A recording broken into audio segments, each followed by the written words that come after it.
मेरे प्यारे विद्यार्थियों, आज हम फिर रेफ्रैक्शन के ऊपर कुछ विचार अपना रखना चाहेंगे। उस पर विचार करने के पहले एक प्रश्न हल करना चाहेंगे, जो प्रश्न की काफ़ी इम्पोर्टेंट है इम्तहान के पॉइंट ऑफ व्यू से। इसलिए प्यारे विद्यार्थियों, इस प्रश्न को ध्यान से देखिए और आपको जान कर खुशी होगी कि ऐसे प्रश्नों को हल करने से आपको काफ़ी एक्सपीरियंस मिलेगा। सवाल ये है, हमने एक ब्लॉक बनाया हुआ है। नीचे दिए गए चित्र में दिए गए विवरण के अनुसार आपको अपवर्तन कोण का मान निकालना है, पूर्ण रे डायग्राम बनाना है और क्रांतिक कोण निकालना है। पहला सवाल हमने लिया mu equal to sine I upon sine R के। साइन आर इक्वल टू हो जाएगा साइन 45 डिग्री अपान 1.5 अगर रिफ्रैक्टिव इंडेक्स है। सारे जो वैल्यूज हैं हमने चित्र में दिखा रखे हैं, इसलिए उन वैल्यूज को आपको पुट करना है। साइन 45 की डिग्री 0.7071 होती है, जो कि साइन टेबल इम्तहान में दिया जाएगा, उसके अनुसार इसको आप दे सकते हैं। आप 0.7071 को जब 1.5 से भाग देंगे तो 0.4714 आएगा।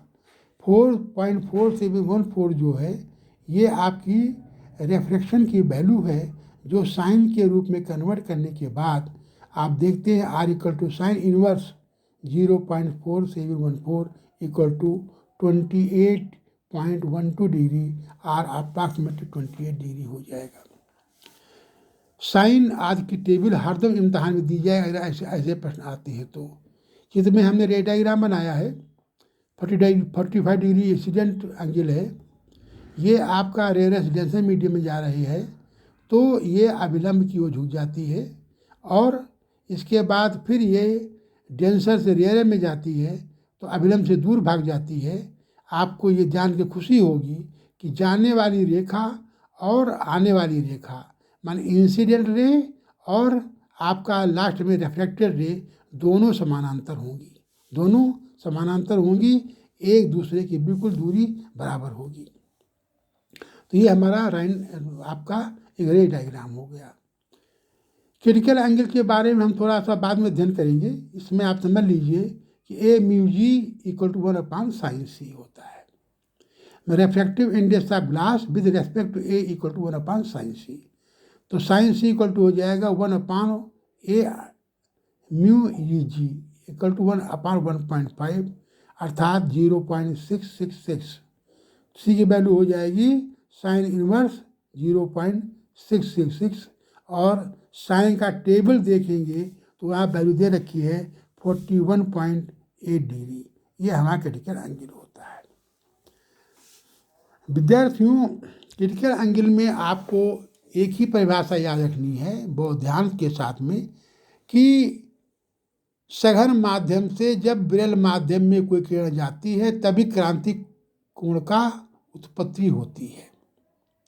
कभी रेयर मीडियम से और आपका डेंसर मीडियम में अगर जाने पर फिर आपको ये चीज़ नहीं मिलेगी, क्रिटिकल एंगल नहीं मिलेगा। तो क्रिटिकल एंगल के लिए आपको आवश्यक ये जानना चाहिए कि कौन सा मीडियम हमारा डेंसर है, कौन सा हमारा रेयर मीडियम है। आपको एक हम चित्र दिखाएंगे जिसमें हमारी डेंसर मीडियम से रेयर मीडियम को किरण जा रही है, और उसको देख करके आपको पता लगेगा किस प्रकार से क्रिटिकल एंगल की उत्पत्ति होती है। एक डायग्राम दे रखा है, विरल मध्यम नीचे सघन मध्यम है, एक पॉइंट है। पहला हमारा I1 आपका एंगल ऑफ इंसिडेंस है, तो और रिफ्लेक्टेड रे हमारा R1 है। दूसरा हमने लिया I2 है, वो R2 उसमें हो गया। आप देखते होंगे जैसे जैसे एंगल ऑफ इंसिडेंस बढ़ाते जाते हैं वैसे वैसे एंगल ऑफ रिफ्लेक्शन बढ़ता जाता है। तीसरे रे में हम दिखाया है कि एंगल ऑफ इंसिडेंट रे से जो रिफ्लेक्शन रे है वो सीधी अभिलंब बन जाती है, मतलब समांतर चली जाती है, मतलब वहाँ पर एंगल ऑफ रिफ्लेक्शन जो है 90 डिग्री का होता है। तो इस इंसिडेंट के एंगल को हम क्रिटिकल एंगल कहते हैं। वो इंसिडेंट एंगल जिसके करस्पॉन्डिंग अर्थ रेफ्रेक्टिव एंगल की वैल्यू 90 डिग्री हो तो वो हमारा इंसिडेंट एंगल क्रांतिक कोण या क्रिटिकल एंगल कहलाता है। μ21 बराबर होता है साइन R1 अपान साई I1, जैसा स्नेल्स लॉ के अनुसार। तो ये साइन R2 अपान साइन I2 भी माना जाएगा, sine R3 upon sine I3 माना जाएगा।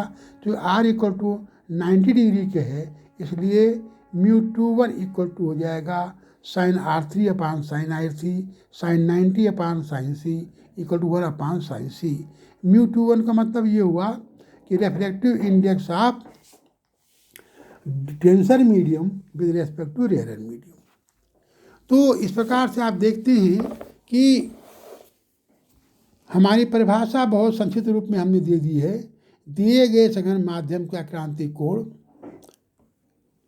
दिए गए बेल माध्यम के सापेक्ष वो कोण है जो सघन माध्यम में आपतित किरण से बड़ा एंगल आपतित अपवर्तित किरण नीचे दोनों माध्यम के बाउंड्री को अलग करती है।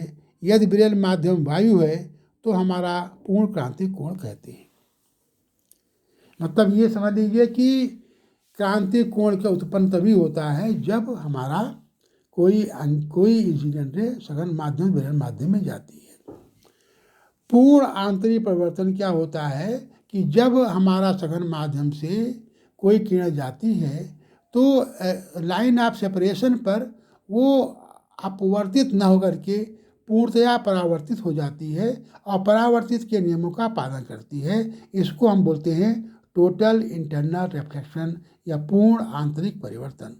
प्रकाश की किरण सघन माध्यम से विरल माध्यम को एवं आपतन कोण इज ग्रेटर देन क्रांतिक कोण को तो अपवर्तन नहीं होता है, तब पूर्ण परिवर्तन होता है जो परावर्तन के नियमों का पालन करता है। शर्तें एक ही दो शर्तें होती हैं। प्रकाश की किरण सघन माध्यम विरल माध्यम में जाएगी।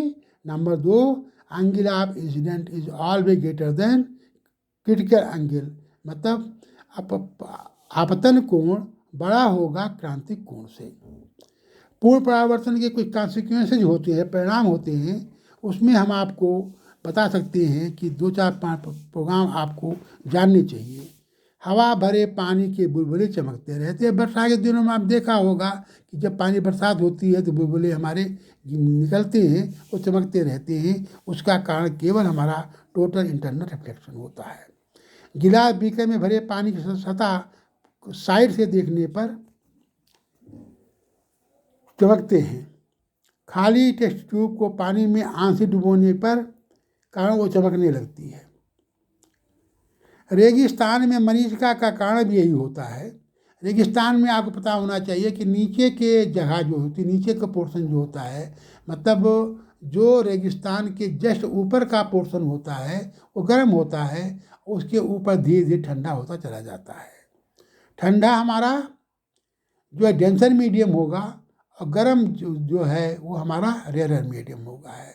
तो वहाँ पर कोई पेड़ अगर खड़ा खजूर का है तो उससे जो है जो हमारा टोटल इंटरनल रिफ्लेक्शन होगा वो इन्वर्टेड आपकी इमेज बनेगी, और इन्वर्टेड इमेज बनने के कारण जो है वो आपको लगेगी कि वहाँ पानी है। इसलिए आप लोग जो है वहाँ पर मरीज लोग जो है दौड़ते भागते रहते हैं कि वहाँ पानी है, तो जो कि आपके पास मरीज क्या बोलते हैं, मिरेज बोलते हैं उसको है। इसके बाद है डायमंड की चमक इसी कारण से होती है। इन धनुष का बनना भी इसी रीजन से होता है। प्रकाशीय फाइबर जो है, ऑप्टिकल जो है आपका फाइबर का निर्माण भी इसी रूप में होता है। इस आपको रेफ्रेक्टिव इंडेक्स के प्रश्न और क्रिटिकल एंगल की परिभाषा, क्रिटिकल एंगल के ऊपर के छोटे मोटे प्रश्न को बहुत ध्यान करके रखने हैं। और मिरेज और आपका टूटी हुई पेंसिल जो दिखाई पड़ती है, ऐसे छोटे छोटे सवाल इम्तहान में आते हैं, उनको आप देखते रहिए और हमारे इस प्रकार के वीडियो को आप देखते रहिए। आपको इम्तहान में अच्छे नंबर मिलें, इन्हीं शुभकामनाओं के साथ धन्यवाद प्यारे विद्यार्थियों।